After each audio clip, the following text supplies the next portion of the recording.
Your Excellencies, I recognize many old friends in the audience here. Distinguished guests, ladies and gentlemen, good morning to all of you. Welcome to the Singapore International Cyber Week. Your presence here today reflects the growing importance of cybersecurity and the opportunities for our community to learn from each other. Digital technologies such as artificial intelligence, big data, and the Internet of Things are transforming our daily lives. While they offer many new, exciting opportunities, there are also several challenges, including increasing vulnerability to cyber attacks from individuals, from groups, and also state-sponsored attacks. Cyber criminals are devising ever more innovative ways to attack and disrupt our increasingly interconnected world. For instance, the WannaCry and Petya ransomware did not just attack individuals. They attacked critical systems, shutting down hospital emergency services in the United Kingdom. Cryptocurrencies worth millions of dollars were also stolen in cyber attacks in July. The cumulative effect of these cyber attacks ultimately undermines trust in the digital future. Trust that our interactions online are secure, trust that our sensitive personal data will not be misused, trust that thieves do not steal our valuable personal savings or commercial intellectual property, trust that essential services like healthcare will be available at all times and not held to ransom, trust that news we read online is factual and credible and not fabricated and spread by tweet bots to undermine our society. Trust is indeed the invisible glue that holds the various facets of our digital future together. Good cybersecurity policies and measures help us to build this trust, and this is what has brought all of us here together in Singapore this week. Singapore is more exposed than many other countries to cyber attack. We are already highly connected and aim to become more so. We are implementing major programs to become a smart nation, harnessing technology to improve the lives of Singaporeans in business, healthcare, social services, and security. Cybersecurity is key to these developments and to support our future economy. Singapore has seen its share of cyber attacks.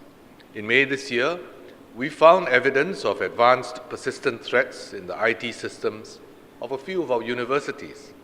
Separately, personal data belonging to some 850 national servicemen and employees were stolen from an internet-facing system in the Ministry of Defence. In both these cases, the breaches were picked up early and defenses have been strengthened and put in place. Overall, we have made good progress in building up our cybersecurity capabilities. We established the Cybersecurity Agency in 2015.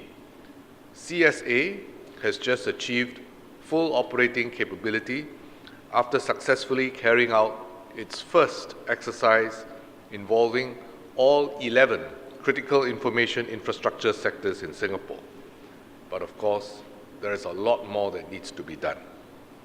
We are deepening our partnerships with key stakeholders in industry, the professional associations, owners of critical information infrastructure, and our international counterparts to encourage good cybersecurity and create a safer and more secure cyberspace. And we appreciate the partnerships that we have with many of you here in this room. Very fruitful partnerships. We are investing in three areas: our people, our capabilities, and our networks to build a more secure and resilient digital community together. First, we are investing in our people and growing our pool of cybersecurity professionals. CSA has implemented a cybersecurity professional scheme to groom skilled cybersecurity manpower for the public sector in the first instance. Earlier this year, We also announced the formation of the Defence Cyber Organization to focus our defence cyber efforts, and a new cyber vocation for our National Service conscripts.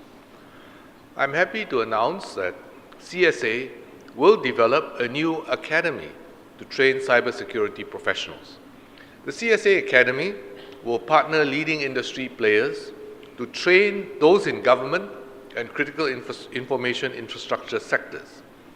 This will be expanded later to train cybersecurity professionals for the wider community. US-based cybersecurity firm FireEye will be our first partner to help provide training in incident response and malware analysis. This is an example of how companies can contribute to develop the ecosystem. We will also launch the Cybersecurity Awards to recognize outstanding cybersecurity professionals, enterprises, and students who have made significant contributions to our cybersecurity ecosystem.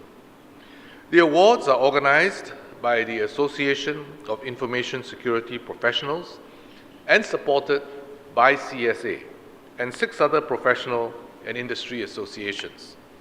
The inaugural awards will be presented in February next year. Second, we will strengthen our national cybersecurity capabilities.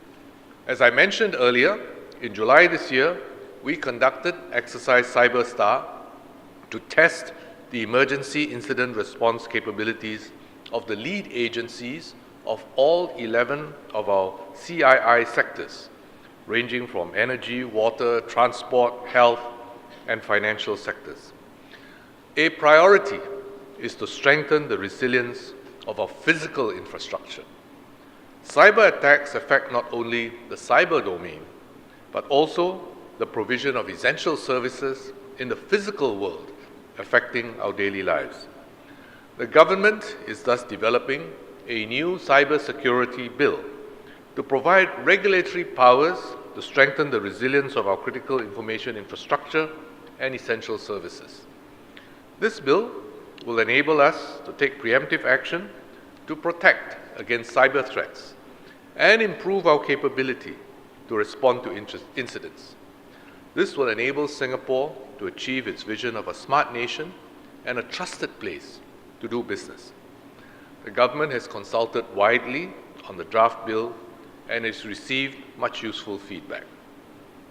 We will work with industry partners and other stakeholders to build up our cybersecurity capabilities. For example, CSA has worked with the industrial control systems community to develop a set of cybersecurity guidelines for industrial control systems, such as those used in the energy, water, maritime, power, and land transport sectors. With these guidelines, we expect companies and agencies to adopt stronger cybersecurity measures. Third, we will work to strengthen our international networks. All countries need to work together in order to address cyber threats effectively. International collaboration will also help build trust among our countries. At the operational level, we will strengthen cooperation among national computer emergency response teams, or CERTs.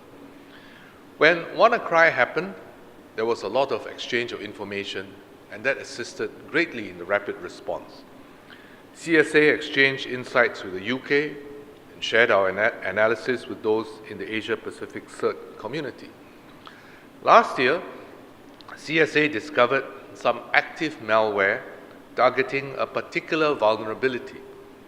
SingCert informed counterparts in India about the potential threats to some of their computer systems, and this enabled them to swiftly investigate and take action.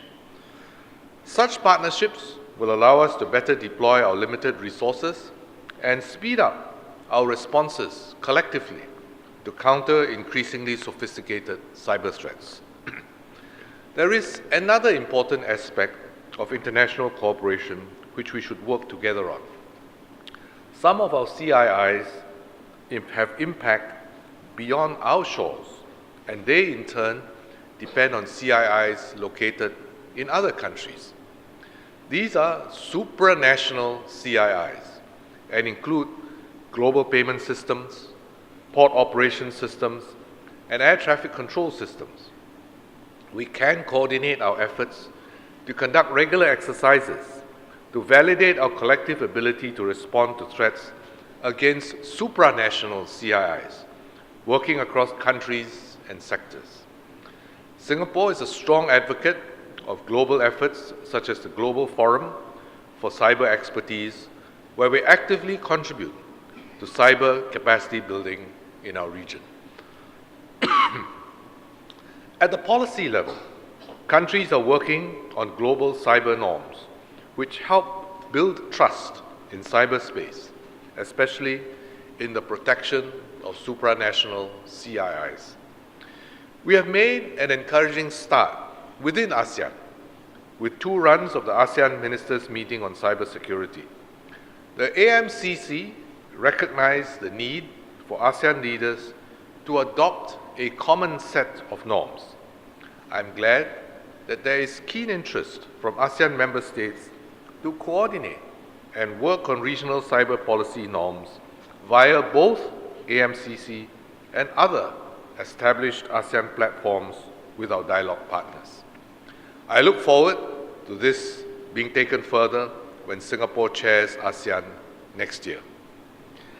Beyond ASEAN, Singapore has been working closely with our partners in the Forum of Small States to foster a more inclusive and cross-cutting conversation on norms. Singapore stands ready to contribute and has joined the management board of the Global Commission on the Stability of Cyberspace.